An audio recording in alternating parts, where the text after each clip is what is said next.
bienvenidos a un nuevo programa en Foto con Fede. Soy Federico Murúa y en el día de hoy vamos a estar conversando con Patricio Crocker. Él es fotógrafo boliviano, nacido en La Paz, y en el día de hoy pues vamos a estar conociendo un poco de su obra, su trayectoria y su visión obviamente de la fotografía en Bolivia. Un fotógrafo con realmente un trabajo muy interesante. Varias presentaciones, ha visitado varios países, ha hecho grandes exposiciones dentro de Bolivia y fuera de Bolivia, así que bueno, en el día de hoy lo tenemos acá con nosotros para conversar y reflexionar un poco acerca de no solamente su trayectoria, sino también de su visión acerca de este mundo, como decimos acá en el programa, este mundo tan apasionante como lo es la fotografía. Patricio, ¿qué tal? Buen día, ¿cómo te va? Buen día, gracias Federico por la invitación. Feliz de estar en el podcast compartiendo algo de mi trabajo y también hablar sobre la fotografía de Bolivia, porque creo que es importante como países vecinos latinoamericanos nos conozcamos más, ¿no? Y a veces los países pequeños como Bolivia, pequeños digo en fotografía, no en tamaño, no tienen la difusión que deberían tener, ¿no? Entonces, gracias por la invitación nuevamente. No, por favor. Y la idea es precisamente esa, que el continente se entere lo que está pasando a nivel de fotografía, no solamente en los países que tienen por ahí más proyección, sino también en los países con un poquito menos de proyección. Y bueno, este canal precisamente nace con esa intención, con esa idea. Así que bueno, contanos un poquito cómo empezaste con esto de la fotografía, por qué fotografía estás muy relacionado con la fotografía documental. Por aquí hay algo que la mayoría de los fotógrafos con que hemos tenido la oportunidad de conversar, como que se niegan un poco a decir mi fotografía o yo soy fotógrafo de. Normalmente todo el mundo quiere decir yo soy fotógrafo porque puedo hacer un poco de todo. A algunos les cuesta un poquito la etiqueta, yo soy documental, yo soy fotoperiodista, yo soy artista, yo soy fotógrafo deportivo. A muchos les cuesta. En tu caso, ya voy a empezar por ahí como que metiendo un poquito el dedo en la llaga y te voy a decir, te dedicas mucho a la fotografía documental actualmente. Pero, ¿cómo fueron esos comienzos en la fotografía? ¿Desde cuándo? Yo siempre quise estudiar periodismo desde chico. No había duda. Me llamaban mucho la atención las noticias, los corresponsales de prensa internacionales, y en el colegio filmaba partidos de fútbol, era el camarógrafo. Entonces tuve la suerte de que cuando me gradué de colegio fui directo a una carrera y fui a una buena universidad en los Estados Unidos con grandes profesores y estaba haciendo lo que me gustaba. Y de pronto llego a una clase de fotoperiodismo, empiezo a usar la imagen en vez del texto, saco la mejor nota de la carrera en esa clase y empiezo a trabajar en el periódico de la universidad como fotógrafo. El periódico salía publicado 3-4 días a la semana y éramos muy pocos fotógrafos, éramos 2, entonces había mucho trabajo. La universidad, aunque no era grande, había muchas actividades, sobre todo de deportes, ¿no? Como buena universidad gringa en Texas. Estamos hablando, perdón, ¿de qué época? El equipo ¿En qué año? Del 94 que me fui a estudiar, el año 1994 me fui a estudiar a Estados Unidos. Perdón, sí, no, el 94 empecé, el 97 me gradué. Todavía analógico. Sí, revelábamos blanco y negro, pero ya escaneábamos, ¿no? Los escáneres Nikon que eran... Sí, entonces me toca esa transformación de lo analógico a lo digital, ¿no? Y cerca de mi universidad estaba el periódico, el Dallas Morning News, que tenía no sé cuántos Pulitzer en fotografía, era el departamento del periódico con más premios Pulitzer. Entonces siempre ellos hacían actividades, nos invitaban, te encontrabas a sus fotógrafos en los partidos de fútbol. Entonces empiezo a involucrarme más en la fotografía, en el fotoperiodismo, a seminario que iba, actividad que podía como fotógrafo.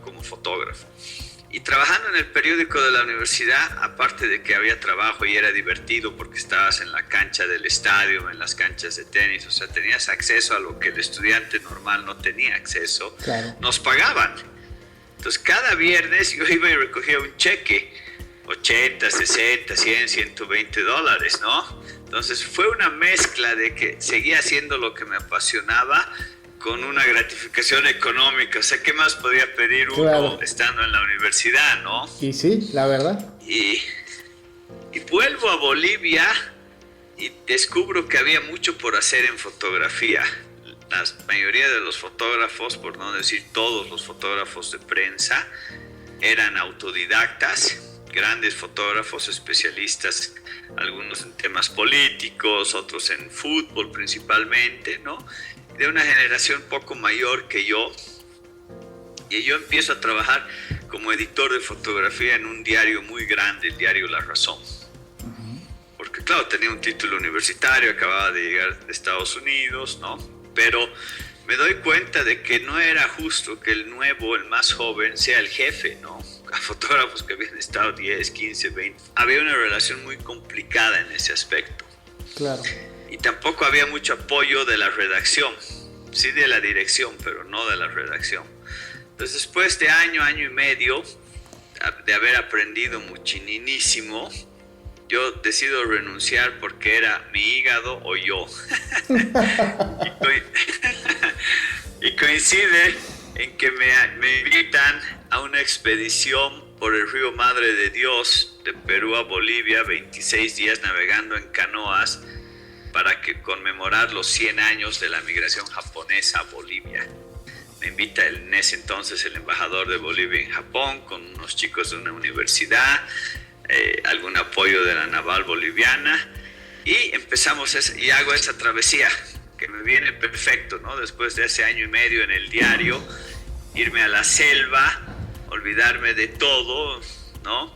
Y Te desintoxicaste. un lugar, pues sí, un lugar maravilloso, ¿no? En muy buena compañía. De esos viajes inolvidables, ¿no? Navegar el Madre de Dios casi de punta a punta por 26 días en canoas es lindo.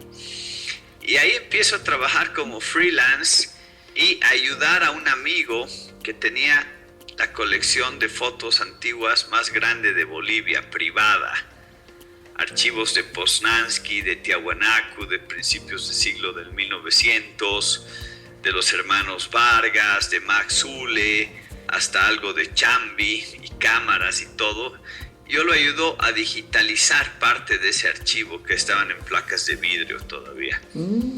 Mientras yo hacía trabajos freelance como stringer para la AP, para Reuters, para France Press, para Bloomberg, para el grupo del Washington Post, ayudaba a mi amigo. Entonces era una combinación buena porque cuando había trabajo, pega de las agencias, yo tenía el permiso y el resto del tiempo estaba ayudando a este amigo. Entonces, eso es el año más o menos 99, 2000. El 2001 me llega otra invitación para un viaje un poco más largo que el de 26 días del Madre de Dios. Este viaje fueron 96 días. Upa. Desde Bolivia, un pueblo cerca a La Paz, donde empieza la Amazonía, donde desciendes de los Andes a la selva, desde el pueblo de Huanay hasta Belém do Pará, atravesar Brasil. todo Sudamérica por el lado más largo en unas barcazas de totora construidas en el lago Titicaca por Máximo Katari, un indio aymara. Y esta expedición era inglesa. Y lo mismo yo voy a documentar la expedición, patrocinado por uno de los auspiciadores. Y todavía con película y con ni siquiera negativo, slide Kodak, ¿no? Entonces tenía que llevar en coolers, tenía película expuesta. Una vez me acuerdo que viajé 700 kilómetros para ir a dejar la película expuesta a un DHL para mandarla aquí a La Paz. 350 kilómetros de ida, 350 kilómetros de vuelta. Eran otros tiempos, el 2001, ¿no? ¿Y sí? La expedición termina el 7 de septiembre más o menos en Brasil, en Belém do Pará, en la boca del Amazonas y el Océano Atlántico. Y yo retorno a La Paz, llego aquí el domingo, lunes, y el martes es el atentado de las Torres Gemelas del 11 de septiembre. Claro. O sea, una vuelta a la realidad Total. tremenda, ¿no? Yo todavía no estaba acostumbrado a volver a dormir en cama, seguía durmiendo en el piso porque sentía que se movía de haber estado tanto en bote, ¿no? Y ¡pum! 11 de septiembre del 2001, el atentado terrorista de las Torres Gemelas, y a mí me vienen unas ganas, una necesidad de ir a Nueva York. Yo había estudiado ahí un verano en la Universidad de NYU, entonces se complica todo para poder ir, ¿no? Se cierran aeropuertos, todo, ¿no? Entonces yo demoro, pero voy finales de octubre, antes de Halloween, a entrevistar a bolivianos sobrevivientes que se saben. Conseguí uno que estaba trabajando en una de las torres ese día y sobrevivió. Y a otras víctimas, bolivianos que estaban ahí, que fueron víctimas no del atentado, pero de la soledad, de estar en la ciudad cerrada, de no saber qué iba a pasar, ¿no? Claro. Y también entrevisto a uno de los directores de fotografía del New York Times, que lo conocía, Mike Smith, y a una fotógrafa freelance también que trabajábamos en una agencia pequeña con ella, para que me cuenten también su lado de la historia, ¿no?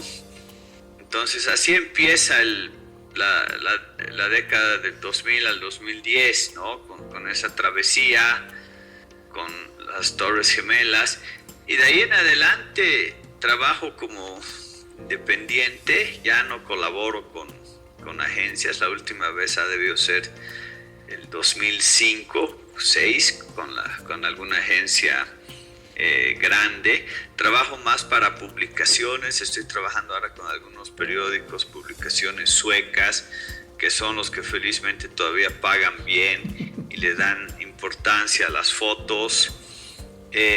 Trabajo mucho para ONGs, pero haciendo fotografía documental, ¿no?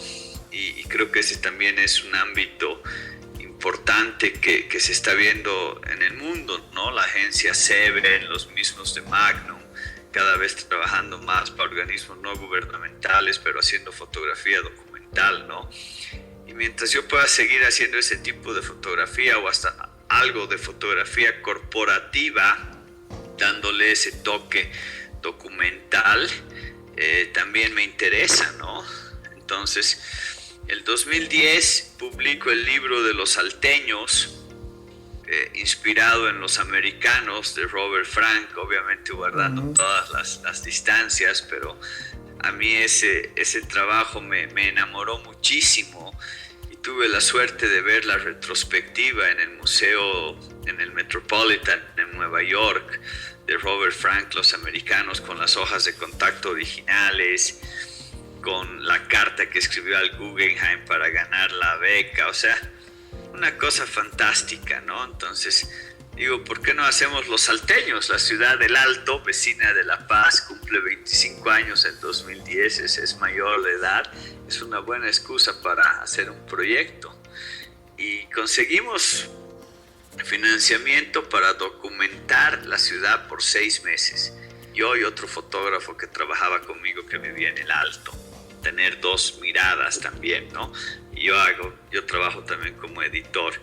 Paralelamente al libro que salió publicado, que es uno de mis libros favoritos, Los Salteños, para mí es un proyecto muy importante porque tengo la libertad por 6 meses de trabajar con un buen presupuesto, de tener productora que pida permisos, que haga llamadas, claro, que informe al financista, como debe ser un proyecto de esa magnitud, ¿no?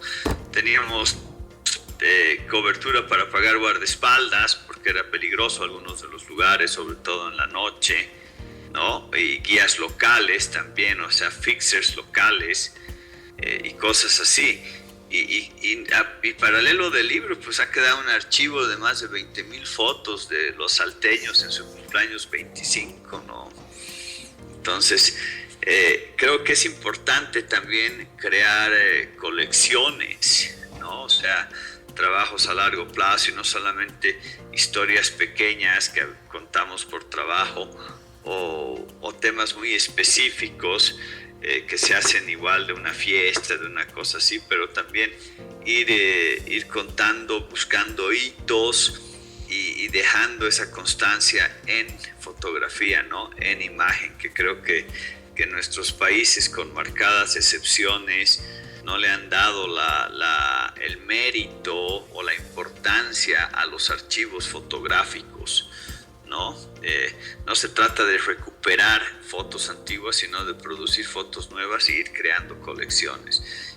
Y es lo que hago ahora. Soy profesor docente universitario de fotografía, o sea, más o menos como lo que estamos haciendo ahora, solo que en la universidad me pagan, ¿no? Para hablar de lo que nos gusta hacer.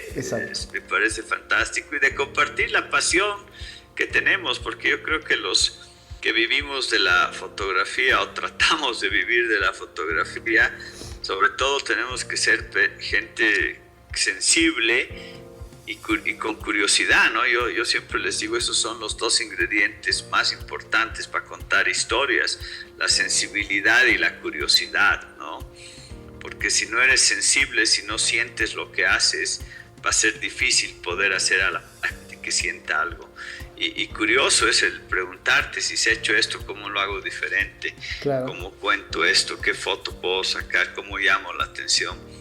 Entonces, y soy optimista también en que yo creo que hoy en día la fotografía, yo fui de la generación de la transición de lo analógico a lo digital, y creo que también esa fue una ventaja. Te tocó eso te iba a decir, te tocó esa linda experiencia que es como que termina de formar al fotógrafo de hoy en día, porque decir yo empecé con la fotografía digital es una cosa y no es lo mismo. Yo vengo desde la analógica y estoy ahora en lo digital, o sea, es como que si bien se puede, estando en lo analógico, yo puedo ir para atrás y aprender lo analógico en algunos sitios, no en todos, pero el tema de haber empezado con analógico es como que termina de pulir al fotógrafo en lo digital, porque lo analógico tenía o tiene ese factor tan especial que el fotógrafo tenía que ser un poco más quisquilloso, tenía que ser un poquito más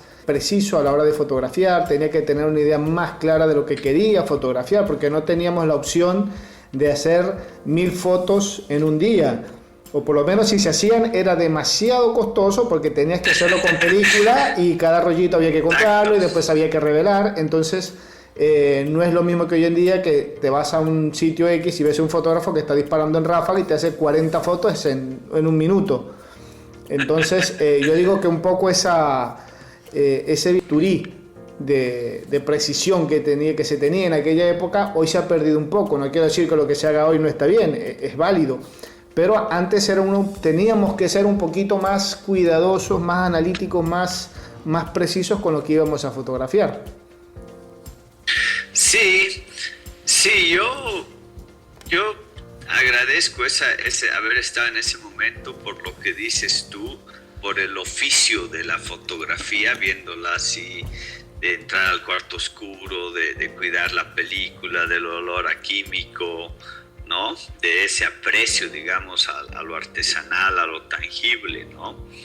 Pero también agradezco a que siempre he tratado de estar al tope en la última tecnología.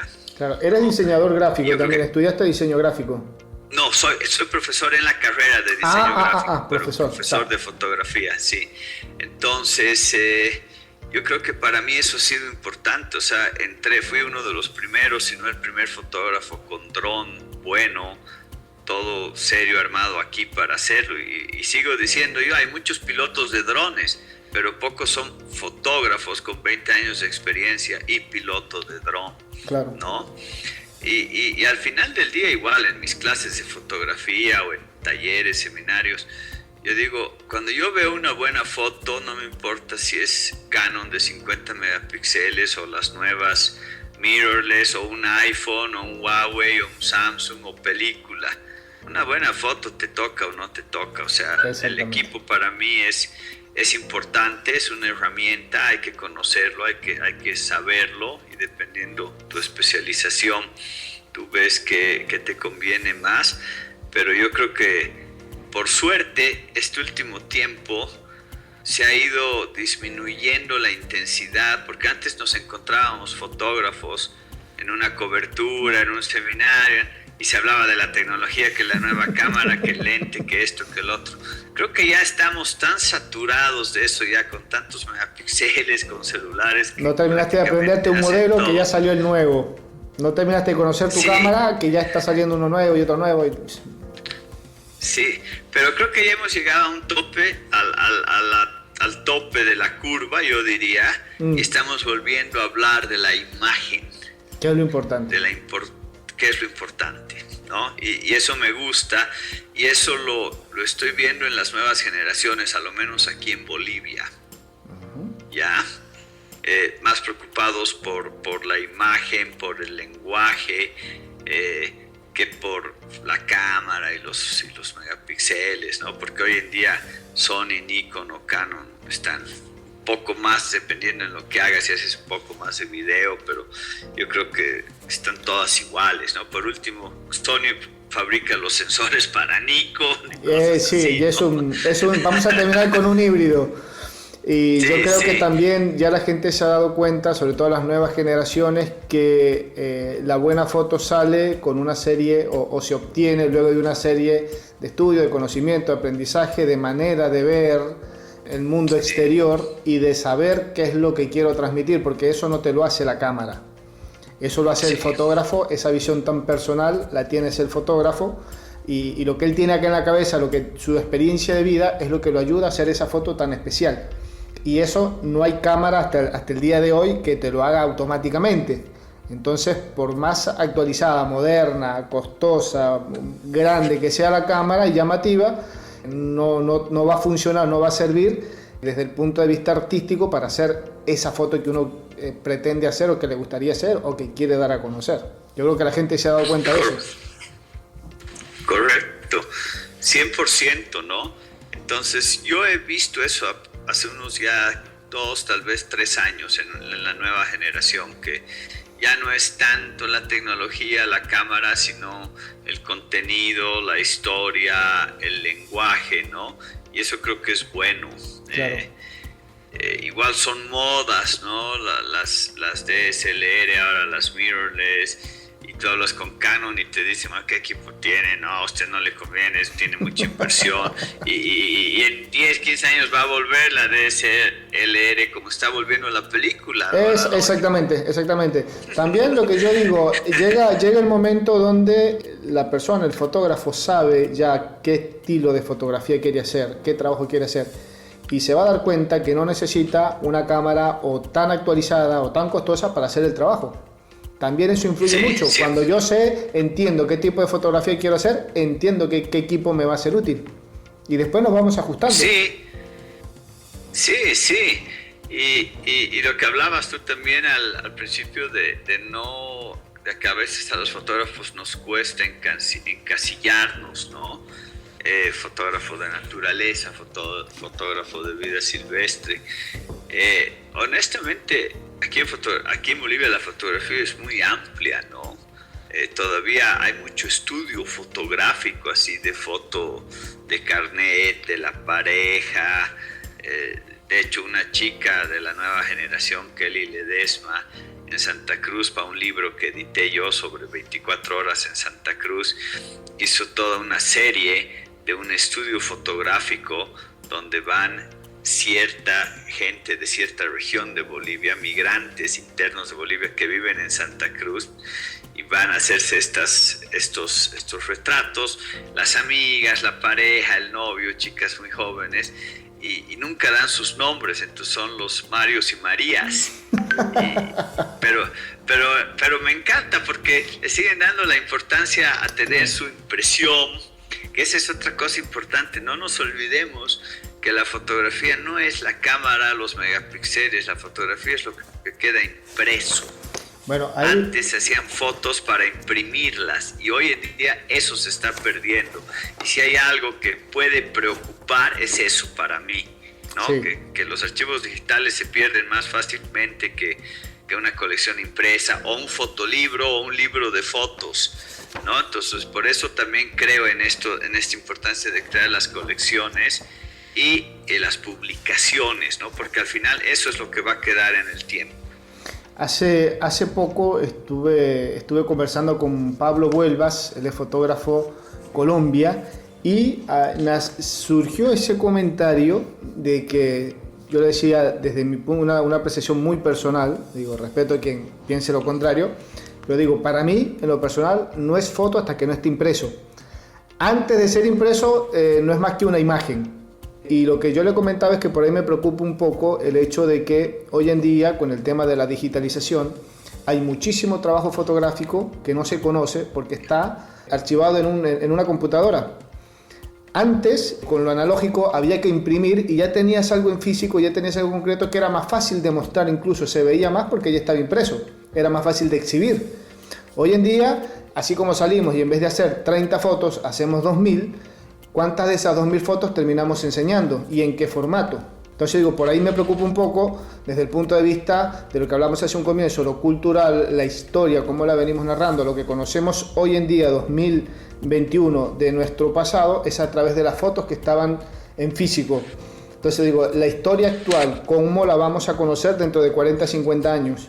Con ese registro fotográfico que está todo digitalizado. Es tremendo pensar en eso, ¿no? Es como una obra de este artista Jar, el chileno, que Bill Gates compra una de las colecciones, ahorita no me acuerdo cuál, Corbis o una de esas gigante, ¿no? Compra todo el archivo y lo han metido en un subterráneo dentro de una mina en Estados Unidos, ¿no? Entonces la obra de Jar era una pantalla gigante con una mesa de luz gigante en una pared, de eso, ¿no? Simbólico de que esas imágenes, quién sabe cuándo las vamos a volver a ver, ¿no? Claro. Bueno, mucho de por ahí hoy en día estamos descubriendo o se están dando a conocer obras que estaban resguardadas de la Segunda Guerra Mundial, de 1936, 38, 40, y de repente obras de mucho más atrás las estamos dando a conocer hoy en día, pero yo hago la salvedad, estaban en físico, sea pintura o sea foto. Hoy en día yo digo, va todo a una computadora y por ahí alguno que estará escuchando el programa me escuche y estará llorando porque se le estoy recordando un virus y chao, perdiste un archivo, perdiste un trabajo, perdiste una recopilación de imágenes que por ahí no vas a tener oportunidad de volver a hacer. Entonces yo digo, ¿a dónde vamos a llegar o cómo vamos a mostrar esa historia que estamos viviendo hoy dentro de 50 años desde el punto de vista de la fotografía? Yo sigo prefiriendo lo impreso. 100% de acuerdo, ¿no? Y ese es un ejercicio que hay que hacerlo como fotógrafos cuando estamos trabajando en un proyecto personal. Yo siempre, todos los libros que he hecho como editor, como fotógrafo, imprimir las fotos, tenerlas, tratar de hacerlas al tamaño que van a estar en el libro, en el papel más parecido, para poder tocarla, para poder sentirla, ¿no? Entonces sí, esa es una preocupación muy grande, ¿no? ¿Qué pasa con todas estos miles de millones de fotos que compartimos todos los días entre WhatsApp, Twitter, Instagram y Facebook, ¿no? Este es un tema que también me apasiona muchísimo, ¿no? El Instagram, el lenguaje de las pantallas, ¿no? Hay un libro muy fuerte que dice, ya no estamos hablando de alfabetismo, sino de pantallas, ¿no? Las nuevas generaciones viven en un mundo virtual y la pandemia, para bien o para mal, Federico, nos ha metido más en esta dependencia de la pantalla, ¿no? ¿Y sí? Digo para bien porque hemos podido continuar con clases en muchos casos, no es lo óptimo, pero ha sido una solución.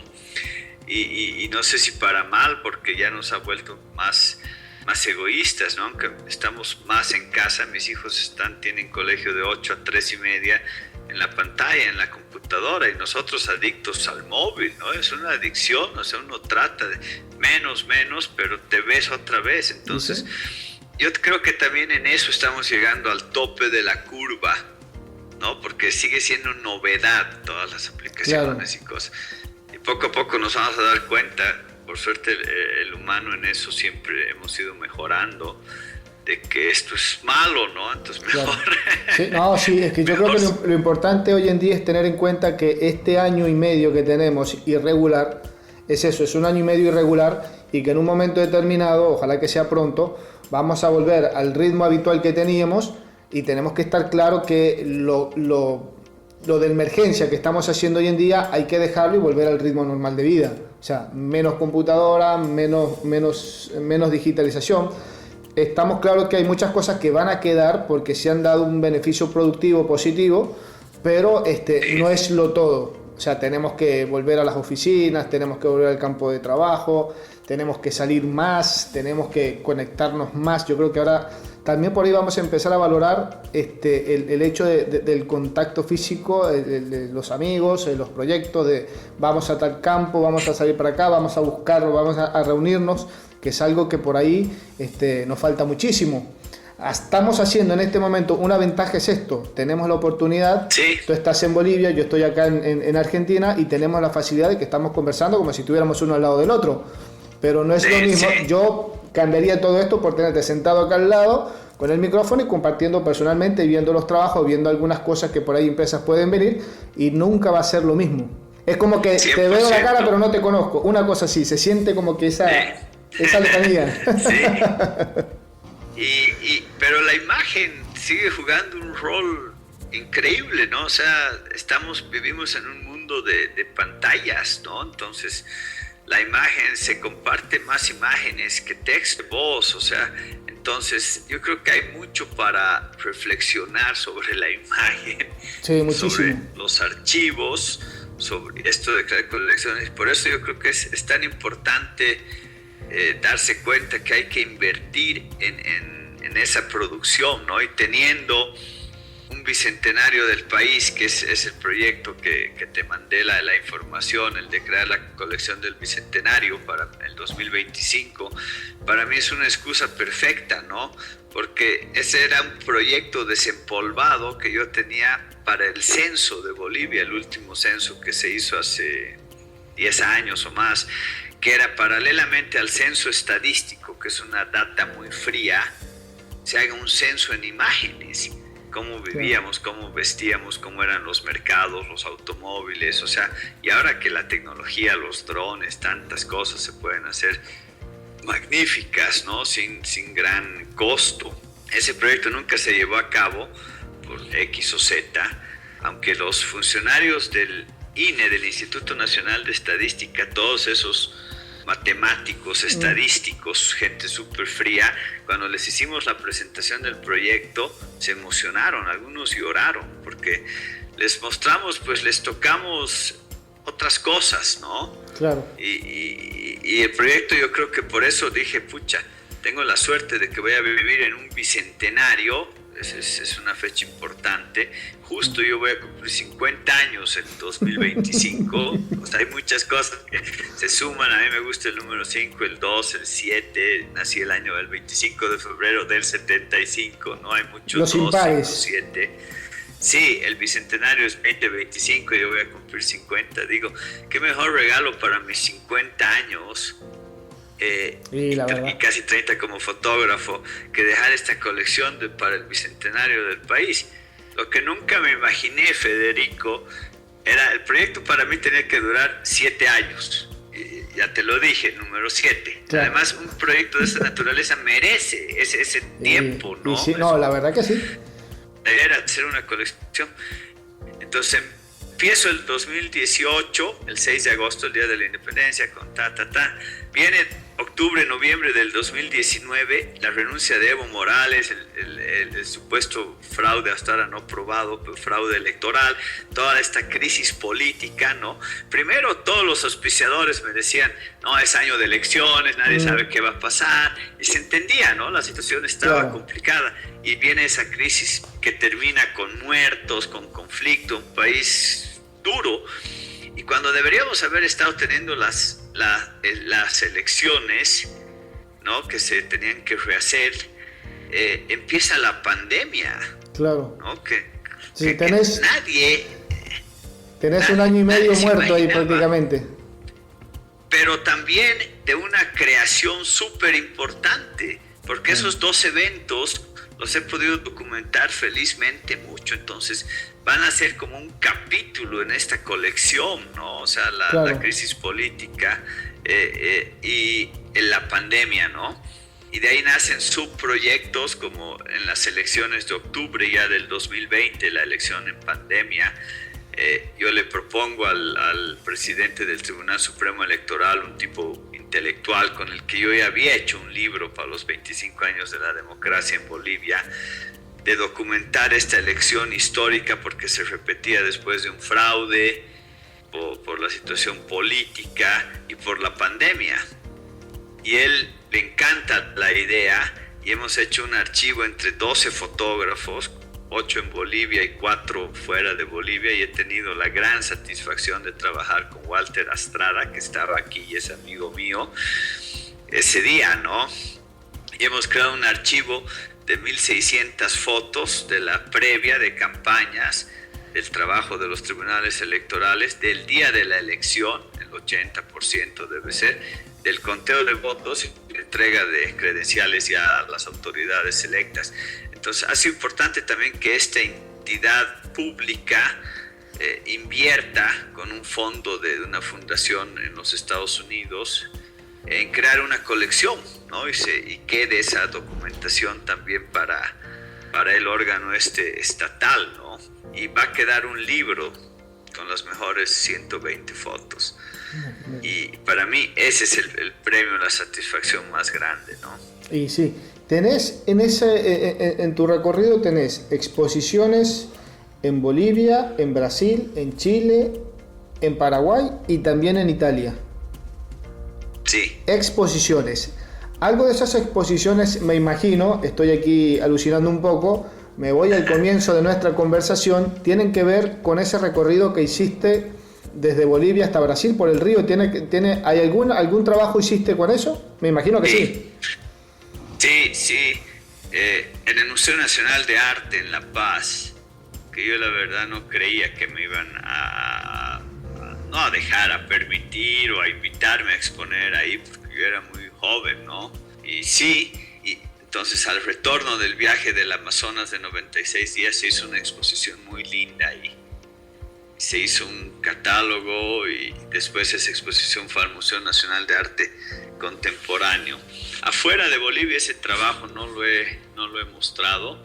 Afuera de Bolivia la exposición más grande que he tenido fue en el Festival Fotoamérica en Chile, que organizaba Roberto Edwards, el fotógrafo de los cuerpos pintados. Uh-huh. Él organizaba este festival Fotoamérica, que era uno de los más grandes de Sudamérica, y primero nos invitó el 2006 a exponer Bolivia como país invitado en el Museo Nacional de Bellas Artes de Santiago.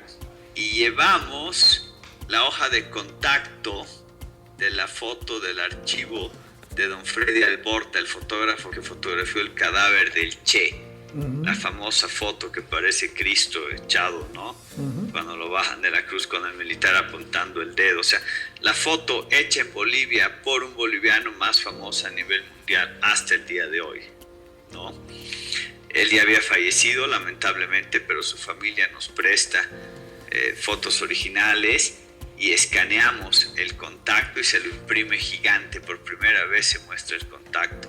Entonces, ese fue como el gancho, ¿no? Claro. Para llamar la atención. Tuvimos muchísima cobertura, CNN, todo, pero la muestra colectiva estaba muy fuerte, muy bien armada. La hizo una fotógrafa curadora, Sandra Boulanger. O sea, fue una sorpresa que como Bolivia como país invitado, con archivos, con fotografía contemporánea, fotografía documental, hicimos un trabajo muy fuerte, ¿no? Y luego en la estación Mapocho ya me invitan a mí solo en el mismo festival y llevo la historia esta de la lucha libre de cholitas, pero no enfocado a ellas porque ya estaba un poco trillado el tema, sino a la lucha libre en general en la ciudad del Alto, ¿no? Viéndolo de un aspecto más documental del público, no enfocado 100% en la lucha libre de las cholitas, sino como un evento social, ¿no? Y estético. Exactamente. Ahora, Patricio, Aparte de este trabajo que nos está comentando, ¿todavía hay algún portal en internet donde se pueda ver, donde yo pueda entrar y decir, uy, voy a revisar, porque o algún oyente que esté escuchando en este momento el programa que diga, ¿dónde puedo ver parte de ese trabajo o del trabajo que has venido realizando estos años? Sí, mi cuenta de Instagram, que es Patricio Krooker, Krooker se escribe Crooker, mi cuenta de Instagram es Patricio Krooker. No tengo una profesional y una privada, familiar. Entonces tú puedes ver un retrato a un preso y al lado una foto de mi hija jugando golf, no sé, ¿no? Me cuesta mezclar, cuesta dividir, ¿no? Porque soy fotógrafo, ¿no? Claro. Y hay gente que le gusta eso, hay gente que no le gusta. A mí no me interesa mucho, pero sí la del proyecto tiene también una página dedicada que es colección.b de Bolivia, L de Lalo y V de Victoria, ¿no? Que es BLB, que es el nombre del proyecto, que es Bolivia sin las vocales, ¿no? Y sí, el proyecto está andando más lento de lo que esperaba, por lo que comentamos, los conflictos de octubre, noviembre de 2019 y luego la pandemia, pero yo no he parado de hacer fotos y es lo que le digo a algunos auspiciadores con los que seguimos en contacto y cosas así. Digo, por suerte empecé el proyecto con 7 años de anticipación, me queda tiempo, no me voy a desesperar. Sí, no, pues son y proyectos... se siguen haciendo documentaciones interesantes. O sea, el periódico avanza, el proyecto.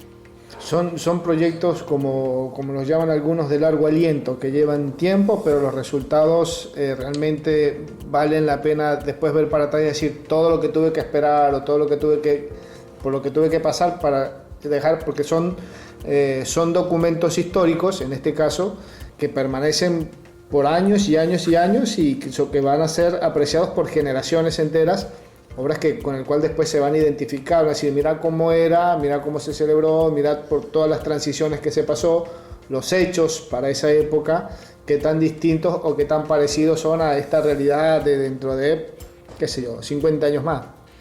Correcto. Y el proyecto está muy inspirado en obras que se hicieron para el centenario de Bolivia. He ido recopilando unos libros alucinantes de expediciones, diarios, bitácoras de viajes, ¿no? He estado leyendo muchísimo de historia para entender el país también, ¿no? Lo estoy usando como una excusa para reencontrarme con el país que me ha dado todo, ¿no? Hasta ahora, ¿no? Ahora, Entonces, eso es lindo. Con ese pequeño plus que me estás dando, sí. Hablando de fotografía, ¿qué has podido descubrir? ¿Qué tanto ha cambiado Bolivia con lo que has venido revisando en los últimos años, los últimos 20, 30 años o el tiempo que tenés en la fotografía? Lo que has descubierto, leyendo, investigando, hurgando por acá y por allá, a lo que has hecho hasta el día de hoy. O sea, me he sorprendido más de su geografía.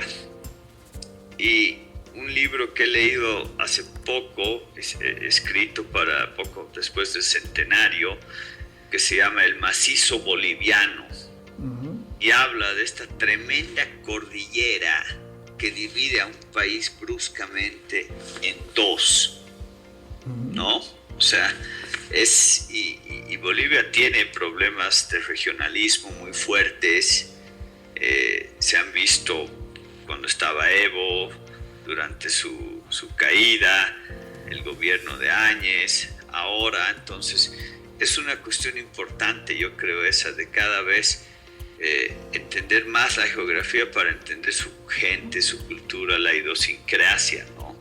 Y aunque yo vengo del lado aymara, nacido en La Paz, no de familia aymara, pero porque mi padre y mi madre tenían raíces extranjeras, soy boliviano, ¿no? Claro. Y me encantan las montañas, la ciudad de La Paz es dramática. ¿Quién vive a 3.400 metros de altura? ¿No? Sí, la verdad.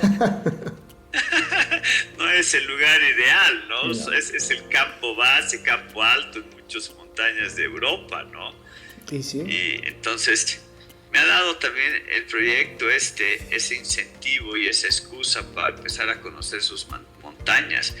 Yo no era montañista, ni alpinista, ni nada, y empezaba a subir ya el 2018, el 2019 hice mi primer pico de más de 6.000 metros, 6.088, el Huayna Potosí.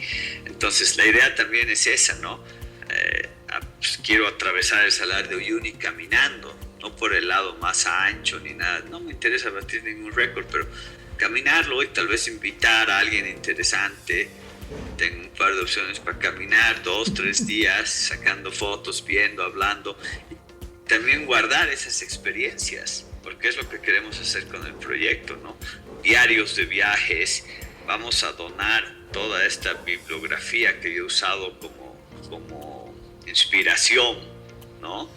Y vamos a guardar también los equipos que estoy usando, los drones, todo. O sea, literalmente se va a crear una colección en una universidad privada boliviana, la colección del Bicentenario.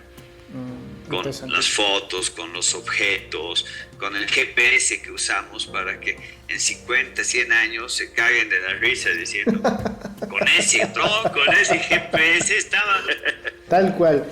Patricio, ¿es fácil llevar o es fácil transmitir todo eso que tenés planificado, que te nace, que sentís con la fotografía? ¿Es fácil transmitirlo en el aula de clases, ya que sos profesor de fotografía?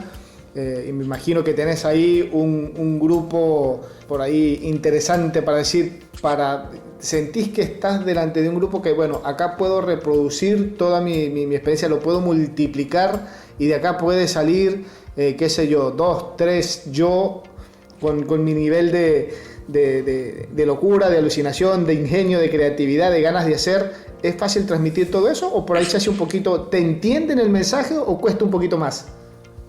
Mira, es una buena pregunta. No te voy a decir que es difícil, pero yo hay una cosa que les digo a mis alumnos.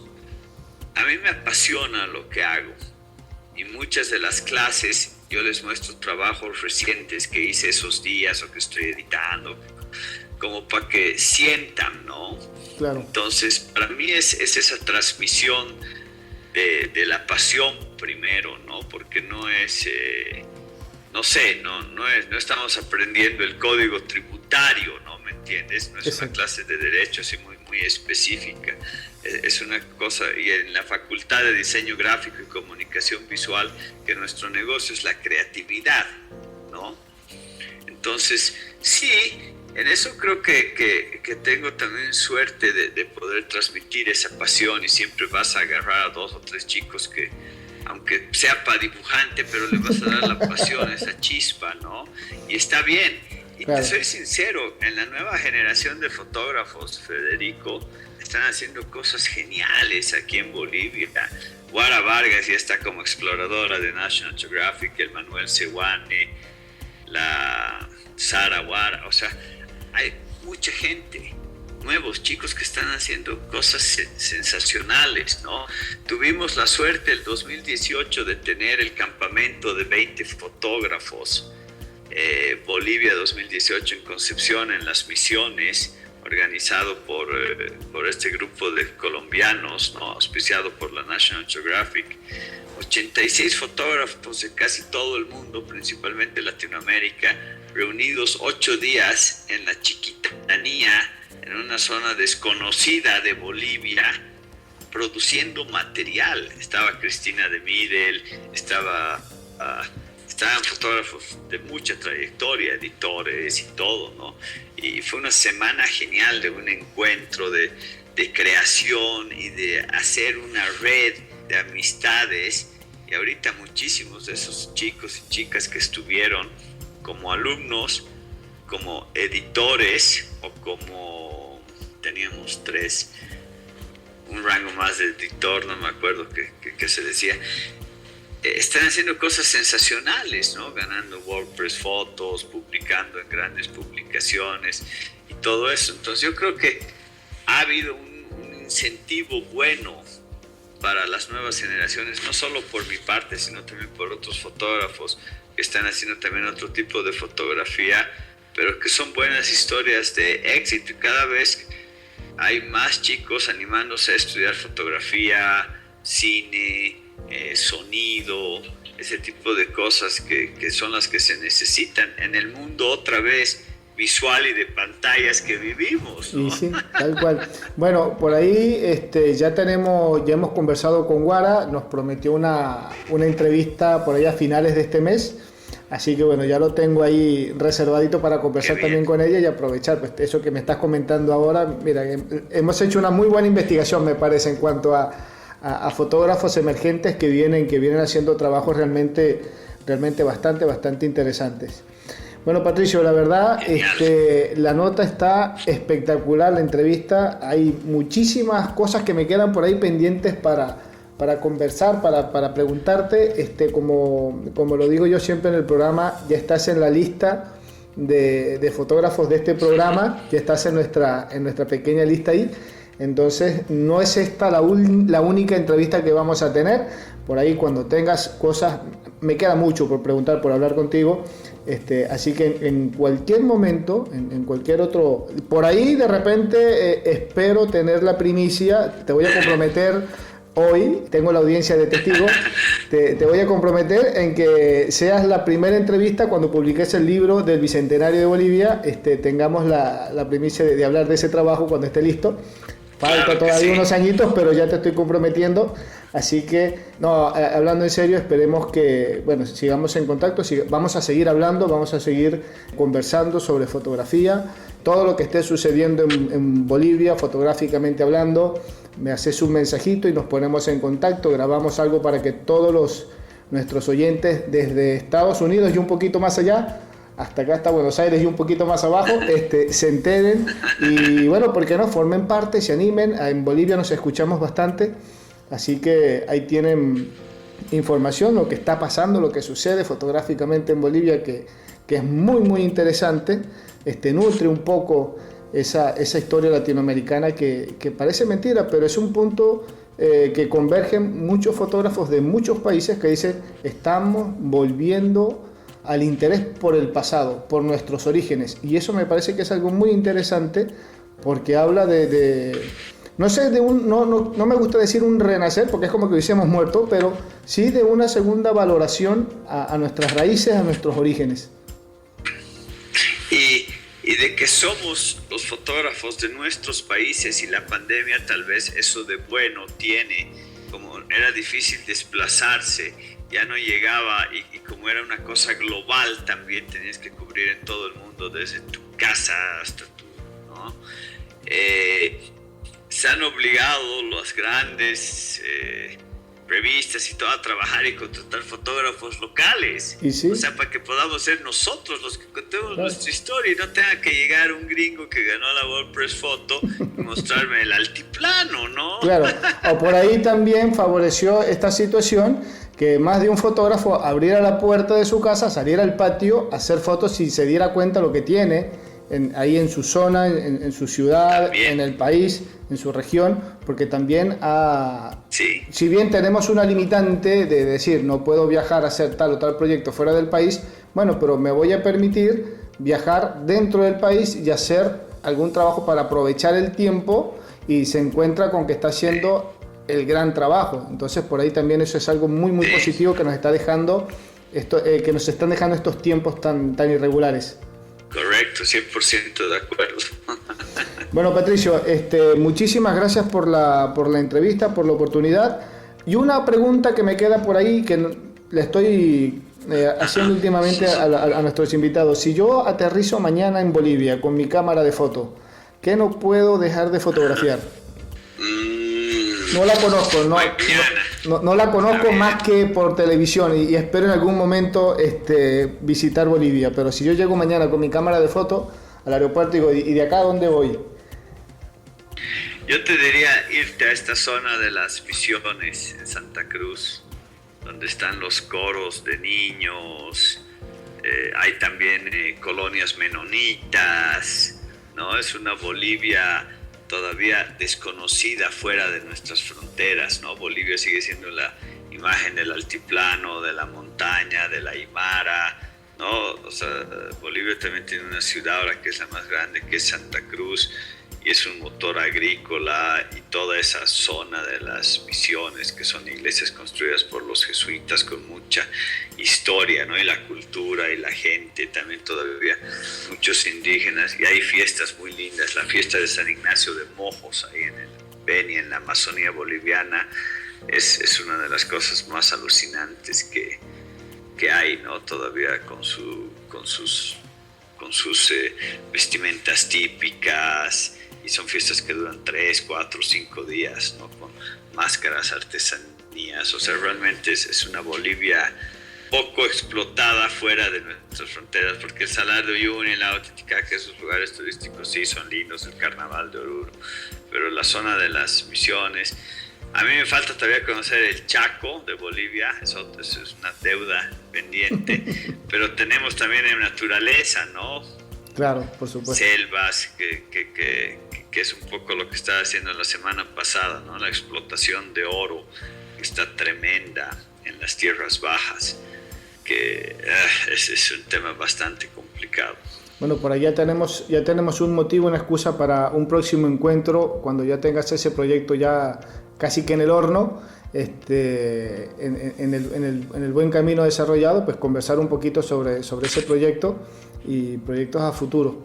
Así que bueno, Patricio, muchísimas gracias una vez más por la oportunidad, por estar allí de aquel lado y por permitirnos conocer a través de este programa pues todo lo que tiene fotográficamente Bolivia, lo que está aportando el mundo, porque yo creo que es eso, lo que estamos aportando al mundo en cuanto a fotografía, en cuanto a historia, en cuanto a valores, en cuanto a cultura. Y bueno, nos alegra tenerte en nuestro equipo de fotógrafos, así que en algún momento a lo mejor nos llegamos a convertir en una segunda National Geographic, pero de audio, de programas de radio, donde la idea es que, bueno, sembrarle esa semillita de inquietud, de ideas, de ingenio a la gente para que siga haciendo fotografía, que nos interesa, una fotografía de peso cultural, de valor histórico, que yo creo que es lo más interesante y lo que más nos mueve en esto de la fotografía, lo que estamos dejando, lo que vamos a dejar para las generaciones futuras.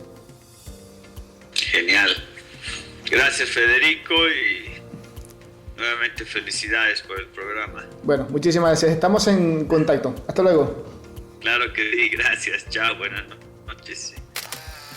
Bien, y escuchábamos entonces la entrevista y la conversación que tuvimos con Patricio Crocker, fotógrafo boliviano de la ciudad de La Paz, fotoperiodista o periodista, profesor también en la facultad allí en la ciudad de La Paz, donde felizmente enseña, como ya escuchamos, a sus alumnos fotografía, y bueno, todos los aspectos que tiene que ver con este apasionante mundo de la fotografía. Fotógrafo documental, Patricio Crocker, a quien pues hemos tenido el agrado y el placer de haber conversado y haber entrevistado en el día de hoy acerca de sus trabajos, su vivencia, su obra, su visión acerca de este apasionante mundo de lo que es la fotografía.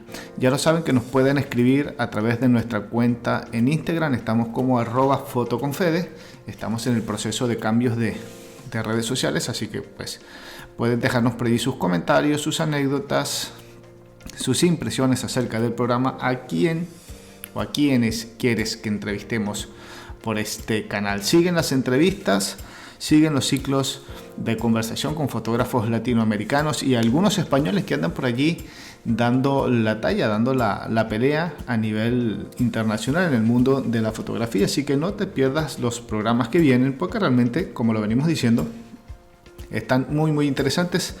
Muestra o prueba de ello es este programa que tuvimos hoy con Patricio Crocker, fotógrafo boliviano.